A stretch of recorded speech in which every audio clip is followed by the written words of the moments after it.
Salve, salve pessoal, tudo bom? Espero que sim, esteja tudo 10 anos aí com vocês.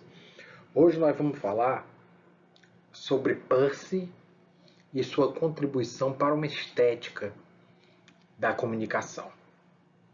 Nós vamos ver então que, diferente das abordagens tradicionais, a estética para o Percy não está circunscrita nem por um lado a uma ideia de que a estética tem a ver com a beleza, né? Nem por outro lado a estética tem a ver com o prazer, né? Do ponto de vista de uma estética mais empirista, nem se reduz também a questões relacionadas à arte, né? Então, qual é a vibe então da estética para o Percy? É o que a gente vai discutir hoje. Para isso, é interessante essa frase do Percy, ó, negado, presta atenção. Então Percy vai dizer: ideal é uma palavra fria demais. Quero dizer, aspirações admiradas e apaixonadas. Nós vamos ver hoje como essa citação ela consegue sintetizar a contribuição de Percy para pensar a estética.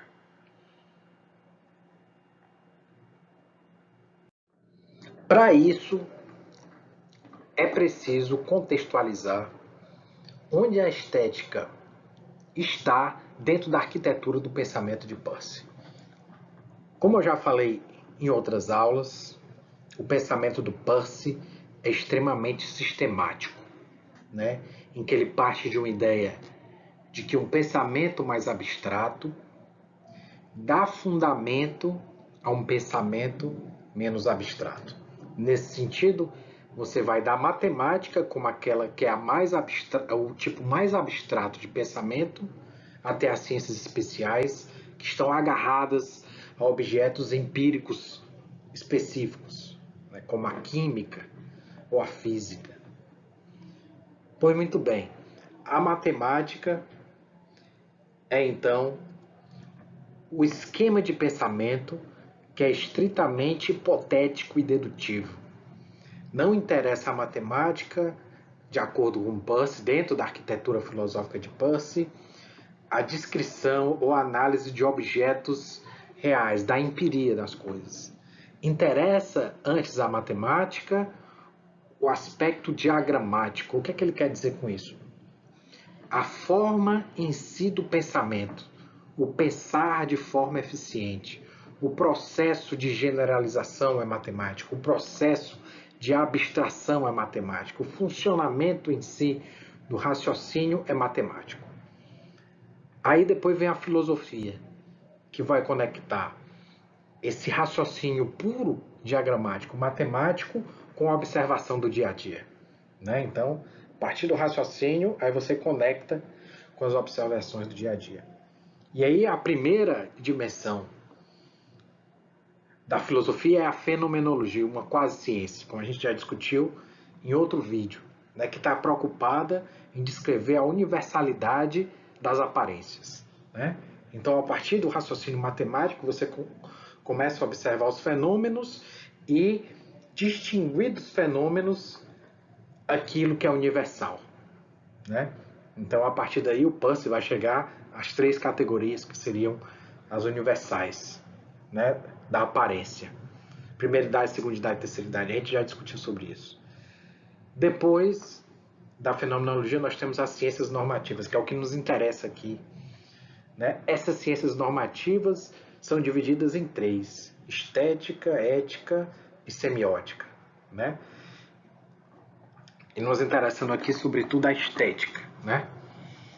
Então, a estética vai se desenvolver a partir da fenomenologia, que está preocupada com as aparências em si, né? Então, nós entramos das aparências em si dentro das ciências normativas. As ciências normativas são aquelas ciências que têm um determinado fim, né?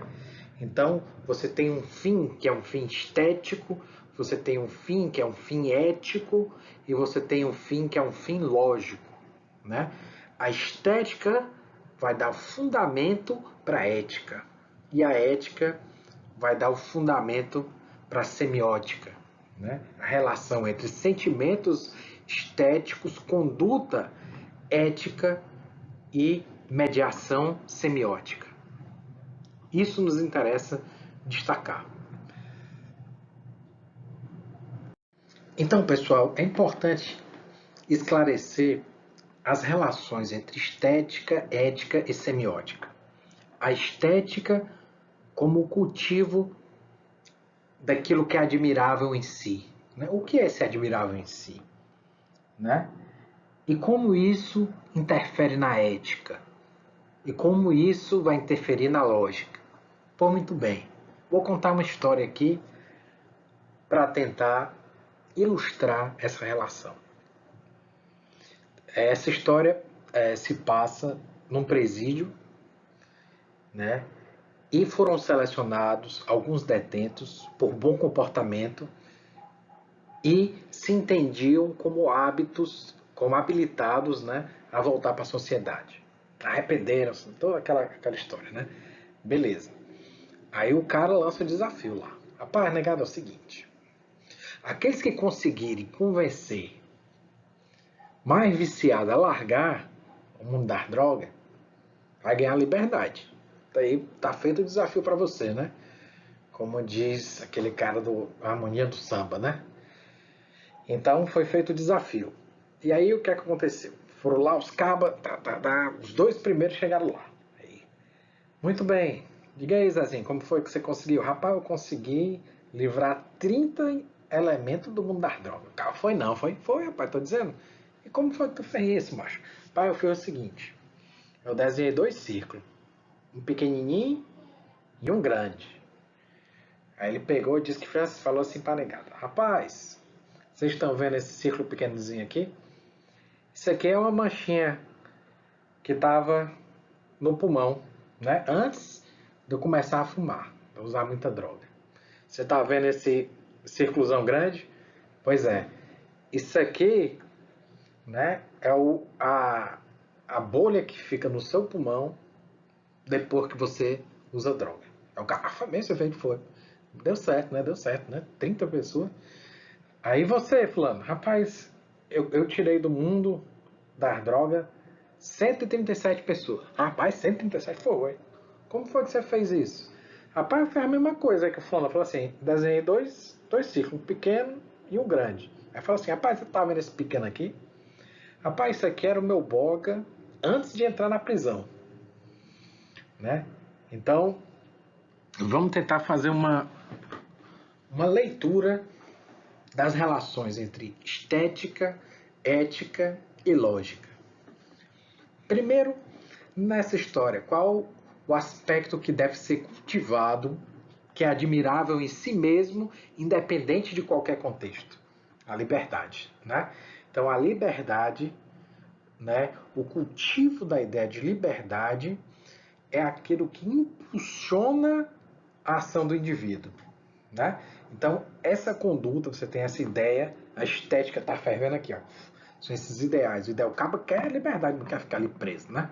Então, isso impulsiona as ações dele, né? E essas ações é que estão conectadas com a ética, né? Então, essas ações deliberadas, né, ou seja, críticas, é que estão relacionadas com a ética, né? Então, você especifica a estética na ética, né? A meta do cara, o que? A meta do cara é ganhar liberdade. Então, ele toma isso como elemento que vai conduzir a sua ação, né?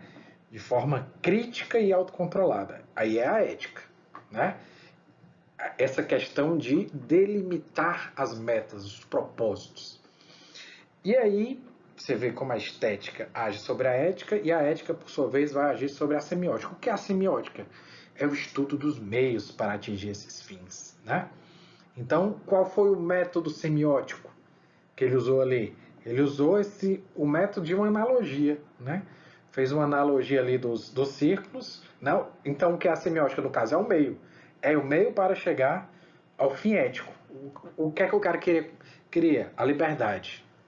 Para ele conseguir a liberdade, ele tinha que persuadir mais drogados a saírem dessa vida, né? E aí, como foi que ele fez? Ele desenvolveu um meio, né? Então, a semiótica é esse meio. Mas esse meio foi influenciado antes pela ética, né? Como a ciência dos propósitos, né? E essa, por sua vez, foi influenciado pela estética, né? Que está envolvida por aquilo que é admirável em si.